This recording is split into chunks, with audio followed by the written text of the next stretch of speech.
Assalamualaikum warahmatullahi wabarakatuh. Nanda Ibu semuanya. Kali ini pembahasan kita masih mengenai persamaan kuadrat. Dan yang terkhusus kita bahas hari ini itu mengenai rumus jumlah dan hasil kali akar-akar persamaan kuadrat tersebut. Sebelumnya kan kita udah belajar bagaimana cara mencari akar-akar persamaan kuadrat. Kalau sekarang yang kita pelajari bagaimana cara menentukan jumlah dan hasil kali dari akar-akar persamaan kuadrat tersebut. Jadi ini adalah kelanjutan dari video yang bagian 5. Lanjut. Nah, tentunya kalian masih ingat bahwa bentuk umum dari persamaan kuadrat tersebut adalah AX kuadrat ditambah BX ditambah C sama dengan 0. Ini masih ingat ya? Nah, bentuk seperti ini penyelesaiannya kemarin kita misalkan dengan X1 dan X2, di mana X1 dan X2 inilah yang kita namakan sebagai akar-akar persamaan kuadrat, atau X1 dan X2 ini kita sebut sebagai penyelesaian dari persamaan kuadrat yang kita miliki.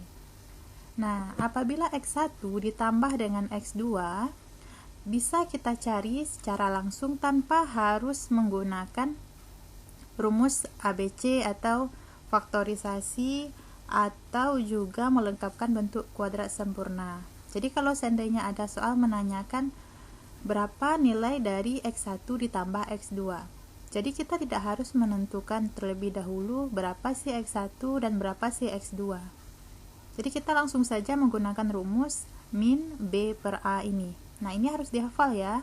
Kalau X1 ditambah dengan X2 sama dengan min B per A.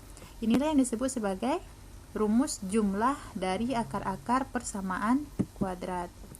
Kemudian, kalau seandainya soal menanyakan X1 dikali X2, sama seperti tadi, kita tidak harus menentukan terlebih dahulu berapa nilai dari X1 dan berapa nilai dari X2.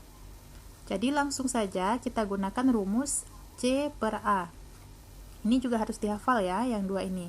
Dan X1 dikali X2 inilah yang disebut sebagai rumus kali akar-akar persamaan kuadrat. Nah, inilah dia. Jadi di pembahasan kita kali ini, rumus yang dua ini harus kalian hafal di dalam kepala ya. Jangan di luar kepala, nanti kalau ditanya di luar kepala Bu, jadi nggak tahu sama sekali jawabannya. Nah, ini adalah rumus utama dari pembahasan kita hari ini. Oke, paham ya Nanda? Kita lanjutkan. Seperti apa sih contoh soal yang berkaitan dengan materi kita ini? Nah, ini dia salah satu bentuk contoh soalnya. Jika X1 dan X2 adalah akar-akar dari persamaan X kuadrat kurang 6X tambah 8 sama dengan 0, maka tentukanlah nilai dari X1 ditambah X2. Kemudian X1 dikali X2. Lanjut X1 kuadrat ditambah X2 kuadrat. Dan yang terakhir nih menanyakan 1 per X1 ditambah 1 per X2.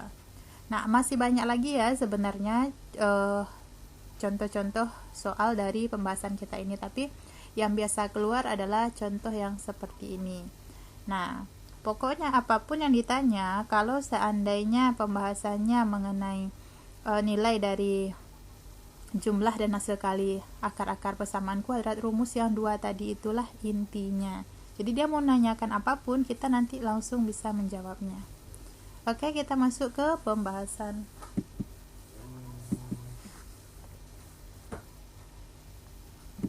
Nah, tadi kan soal kita X kuadrat dikurang 6X ditambah 8 sama dengan 0 ya. Kita tentukan terlebih dahulu berapa nilai A, B dan C-nya. Nah, di sini kalau tidak ada angka di depan X kuadrat, kita udah tahu semua ya, dari awal kita udah tahu bahwa itu adalah A-nya sama dengan 1. Kemudian B-nya di sini negatif 6 dan C-nya adalah 8. Tadi soal yang pertama menanyakan berapa nilai dari X1 ditambah X2. Jadi langsung saja kita masukkan rumus yang sudah kita hafal tadi. Rumusnya adalah min B per A. Nah, tinggal kita ganti berapa nilai B dan A sesuai dengan soal yang kita punya. Tadi kan rumusnya min B per A. B kita negatif 6 dan A kita 1. Min ketemu min, plus 6 dibagi 1, 6. Dah selesai. Simple ya. Kalau kita hafal rumus, cepat kita menjawab soalnya. Lanjut, yang nomor 2 tadi. Nih Ibu sengaja masih menuliskan A, B, dan C nya. Nah yang nomor 2 tadi menanyakan X1 dikali X2. Nah karena kita juga sudah hafal rumusnya, yaitu C per A, langsung tulis rumusnya yang ini. Kemudian kita ganti C dan A nya dengan angka yang kita punya tadi. C kita 8, A kita 1. 8 dibagi 1, 8 ya. Udah selesai. Simple ya. Lanjut kita ke pertanyaan berikutnya, yaitu menanyakan tadi X1 kuadrat ditambah dengan X2 kuadrat. Nah, khusus untuk bentuk seperti ini, kita dikasih lagi rumus tambahan. Ini Nanda pahami ya rumusnya. Nah, ini asal rumusnya dari rumus yang awal tadi juga. Nah, jadi kalau nanti ketemu soal yang menanyakan X1 kuadrat ditambah X2 kuadrat, nah rumus yang kita gunakan adalah yang ini. X1 ditambah X2 dikuadratkan terlebih dahulu, kemudian nanti kita kurangkan dengan 2 kali X1 kali X2. Oke, tadi kan kita di awal sudah identifikasi ya A, B, C nya, dan kita juga sudah hafal rumus. Kita masukkan rumusnya. Ini yang merah ini tadi kita udah hafal ya. Jadi X1 tambah X2 rumusnya tadi min B per A. Karena ini dikuadratkan maka kita kuadratkan. Nah lanjut, X1 kali X2 rumusnya tadi C per A, kita juga sudah hafal. Jadi tinggal masukkan rumus, kemudian kita ganti dengan angka.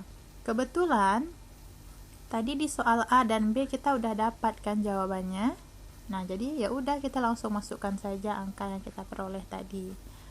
Tapi bagaimana kalau seandainya angkanya belum dapat, Bu? Kalau belum dapat ya kita cari B-nya berapa, A-nya berapa, kemudian kita bagi. Kemudian lanjut C-nya berapa, A-nya berapa, kita bagi lagi. Terus kita masukin ke rumus ini. Oke ya. Lanjut, tadi min B per A kita udah peroleh jawabannya 6 di soal A, tinggal kita kuadratkan. Kemudian C per A juga kita udah peroleh nilainya 8 di soal yang B, tinggal kita substitusikan di sini atau tinggal kita gantikan di sini nilainya. 6 kuadrat 36, 2 kali 8 itu 16. 36 kurang 16, 20. Oke. Jadi ini dihafal ya rumusnya. Berarti sudah 3 ya rumus yang kita pelajari di kesempatan ini. Ananda harus hafal dan pahami. Jadi kalau hafal saja tanpa memahami itu percuma.